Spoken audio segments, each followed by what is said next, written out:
So is that what the president means when he talks about the calm before the storm? Is he implying military action? None of us really know whether he was talking in that instance about North Korea or he was talking about the Iran decertification. Unfortunately, this president is acting like he's still doing reality TV. He's teasing the next episode, so we'll tune in and find out whether we're going to be at war or not.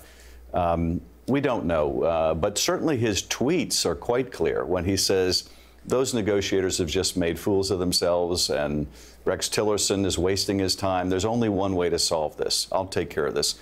And of course, what he's talking about is going to war. And for the President of the United States to talk that cavalierly about going to war, a war that would be utterly catastrophic for everyone on the peninsula, for our own troops who are stationed there, for Japan, South Korea, to talk that way is just unthinkable. And so he plays to the base with this, but these are words that are ricocheting around the world to world leaders, to world military leaders. Do you have a sense of how they interpret this president?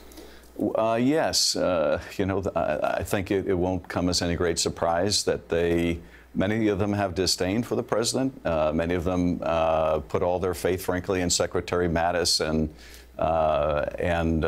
H.R. McMaster and hope that they can talk some sense into the president.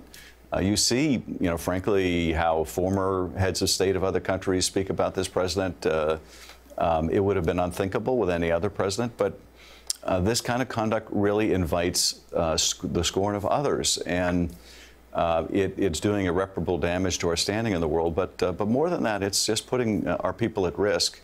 The profound danger with North Korea is that someone miscalculates.